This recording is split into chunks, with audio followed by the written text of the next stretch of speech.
Assalamualaikum warahmatullahi wabarakatuh. Hai teman-teman semua, bertemu lagi dengan saya Mr. AR di channel yang membahas sedikit hal dari banyak hal tentang ilmu tanah, channel AR Kreatif.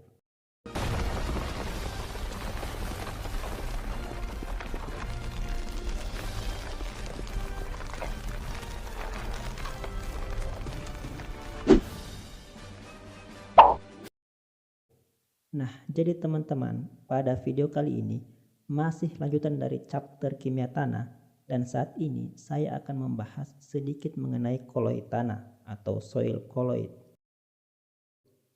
Definisi dari koloid itu sendiri adalah zat partikel yang sangat kecil berukuran 1-1000 nanometer didistribusikan secara merata di seluruh zat lain. Oke teman-teman, jangan bingung dulu ya terkait definisi tersebut. Jadi supaya teman-teman tidak bingung terkait definisi dari koloid tadi, mari kita lihat contoh dari koloid. Contoh dari koloid diantaranya adalah susu, cat, agar atau jelly, dan juga kabut. Iya, kabut. Nah, coba kita kembali pada definisi koloid tadi ya. Koloid adalah zat atau partikel yang sangat kecil, 1-1000 nanometer. Jadi koloid adalah zat atau partikel yang sangat kecil, didistribusikan atau tersebar secara merata di seluruh zat lain. Jadi di sini ada dua zat ya. Zat yang pertama adalah zat partikel yang sangat kecil, dan yang kedua yaitu zat lain. Nah, zat lain itu apa? Coba lihat contoh koloid, yaitu susu. Zat yang pertama ada partikel susu itu sendiri yang berwarna putih itu, dan zat lainnya yaitu air. Jadi partikel kecil tersebut itu adalah susu yang tersebar atau terdistribusi secara merata di seluruh zat lain, yaitu air. Contoh lain misalnya kabut. Pada kabut, partikel yang kecil itu adalah yang semacam titik-titik itu yang berwarna putih dan terdistribusi secara merata pada zat lain, yaitu udara. Oke, mungkin sampai di sini teman-teman sudah paham ya terkait definisi koloid. Dan sekarang kita lanjut pada pembahasan mengenai koloid tanah. Definisi koloid tanah adalah mineral yang sangat kecil, liat, atau partikel organik dalam kurung bahan organik dengan luas permukaan yang sangat besar, tersuspensi dalam larutan tanah. Jadi tersuspensi di sini maksudnya yaitu bisa sama saja ya dengan terdistribusi secara merata. Nah, dari definisi koloid tadi, kita dapat ketahui bahwa koloid tanah itu ada dua. Ada mineral liat atau disebut juga koloid inorganik, dan ada humus yang asalnya dari bahan organik atau disebut juga dengan koloid organik. Nah, kemudian pertanyaannya adalah, ada di mana letak dua jenis koloid tersebut di tanah? Teman-teman, jika kita lihat dari komposisi tanah, yaitu padat, cair, dan gas, serta bahan organik, maka kita akan temukan bahwa koloid organik itu atau humus jelas berada pada bagian bahan organik yang merupakan hanya 5% bahan penyusun dari tanah mineral, dan koloid inorganik berada pada bagian padatan yang menyusun 45% bagian tanah mineral. Jadi yang kita bahas saat ini yaitu tanah mineral ya, karena tanah itu ada tanah mineral dan ada juga tanah organik atau tanah gambut. Dan pada materi ini juga saya khususkan membahas tentang koloid inorganik. Oke, karena pembahasan kita kali ini saya fokuskan pada koloid inorganik, maka sekarang mari kita menuju pada fase padatan tanah. Oke teman-teman, jadi secara umum fase padatan tanah itu terbagi atas dua ukuran butir. Ada butir kasar dan ada butir halus. Butir kasar itu ada pasir dan kerikil, di mana ukuran pasir yaitu 5 mikrometer sampai 2 mm, dan ukuran kerikil di atas 2 mm. Sedangkan butir halus yaitu ada debu dan liat, di mana ukurannya masing-masing yaitu untuk debu ukurannya 50 mikrometer sampai 2 mikrometer dan liat di bawah 2 mikrometer. Nah, jadi teman-teman jangan bingung dulu ya terkait satuan ukuran butir tersebut. Jadi konversinya seperti ini teman-teman. Jadi ini konversi dari mikrometer ke milimeter teman-teman. 1 mikrometer sama dengan 0,01 mm. Jadi ukuran pasir yaitu dari yang terbesar 2 mm sampai 0,05 mm. Sementara ukuran debu 0,05 mm sampai 0,002 mm dan ukuran liat yaitu di bawah 0,002 mm. Nah, pertanyaannya yaitu di mana tempatnya koloid tanah pada padatan tanah? Ukuran terbesar koloid yaitu 1000 nanometer, itu setara dengan 1 mikrometer, yang berarti di bawah dari 2 mikrometer.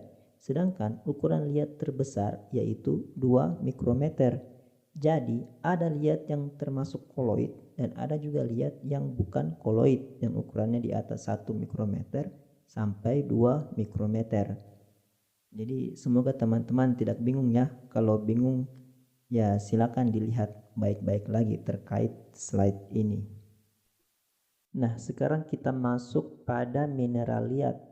Mineral liat terdiri atas dua, ada mineral liat Al silikat dan ada juga mineral oksida Fe dan Al. Dan yang menjadi pembahasan kali ini yaitu mineral liat Al silikat, walaupun oksida Fe dan Al pun akan saya bahas, namun hanya sedikit. Nah, mineral liat Al silikat itu terdiri atas dua. Ada yang pertama yaitu memiliki bentuk kristal yang baik, yang sering disebut dengan kristalin. Misalnya kaulinit, montmorillonit, ilit, dan lain-lain. Dan yang kedua adalah yang non-kristalin atau sering disebut dengan mineral amorf. Contohnya yaitu alofan. Nah, teman-teman, mineral liat Al silikat ini bermuatan negatif, teman-teman. Kenapa dia bisa bermuatan negatif? Yaitu yang pertama adalah karena kelebihan muatan negatif pada ujung-ujung patahan pada Si tetrahedral dan Al oktahedral. Nah, nanti saya akan jelaskan apa ini Si tetrahedral dan apa itu Al oktahedral. Yang kedua yang menyebabkan mineral Al silikat terutama yang kristalin itu bermuatan negatif yaitu disosiasi H+ pada gugus OH yang terdapat pada ujung-ujung kristal. Pada pH rendah, masam ion H+ terikat erat, sedangkan bila pH naik, ion H+ menjadi mudah lepas sehingga muatan negatif meningkat.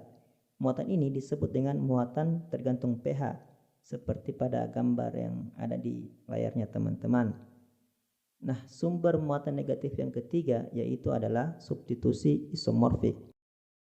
Nah, teman-teman, hampir semua mineral liat terdiri dari dua lapisan dasar, yaitu lapisan Si tetrahedral atau lapisan silikat dan lapisan Al oktahedral atau lapisan aluminium atau gipsit. Si tetrahedral bentuknya seperti ini, teman-teman.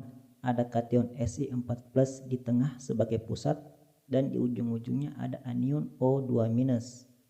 Jadi lihat teman-teman betapa luar biasanya Tuhan menciptakan alam semesta ini. Sampai sesuatu yang terkecil ini pun itu masih memiliki bentuk yang sangat teratur seperti Si tetrahedral ini. Lapisan Si tetrahedral memiliki muatan negatif. Coba lihat anion O2- ini teman-teman. Di sini kan muatannya -2, tapi karena anion O-2 ini dipegang oleh dua kation Si4+, sehingga muatan anion O2- ini berubah menjadi -1. Karena -2 dibagi 2 hasilnya -1. Nah, itu berarti dua anion O2- yang di bawah ini pun nilainya -1 karena dipegang juga oleh dua kation Si4+. Jadi muatan yang ada pada Si tetrahedral adalah -1, didapatkan dari +4 ditambah 3 dikali -1 ditambah -2, jadi hasilnya -1. Sehingga muatan yang ada pada lapisan Si tetrahedral muatannya adalah negatif ya teman-teman. Sekarang kita masuk pada Al oktahedral. Al oktahedral bentuknya seperti ini teman-teman. Ada kation Al3+ yang berada di pusat dan 6 anion OH- di ujung-ujungnya. Nah, coba lihat teman-teman. Al3+ ini memiliki valensi 3 itu berarti tangannya ada 3. Dan dari 3 tangan tersebut, Al harus memegang 6 buah anion OH-. Jadi setiap OH- di ujung itu nilainya adalah negatif 1/2. Sehingga muatan dari Al oktahedral ini adalah negatif ya teman-teman. Kation Al yang berada di pusat oktahedral dapat digantikan oleh kation lain, misalnya oleh Mg2+. Nah, proses pergantian tersebut dinamakan substitusi isomorfik. Apa itu substitusi isomorfik? Substitusi isomorfik yaitu proses penggantian kation pusat pada kisi kristal oleh kation lain yang memiliki ukuran relatif sama tetapi memiliki valensi berbeda tanpa menyebabkan kerusakan struktur mineralnya. Nah, substitusi isomorfik ini menyebabkan muatan tetrahedral menjadi semakin negatif. Awalnya 6 OH- tersebut dipegang oleh 3 tangan dari Al, dan setelah terjadi substitusi isomorfik di mana Al digantikan oleh Mg2+, sehingga 6 OH- hanya dipegang oleh 2 tangan dari Mg. Akibatnya muatan negatif dari lapisan oktahedral menjadi lebih besar.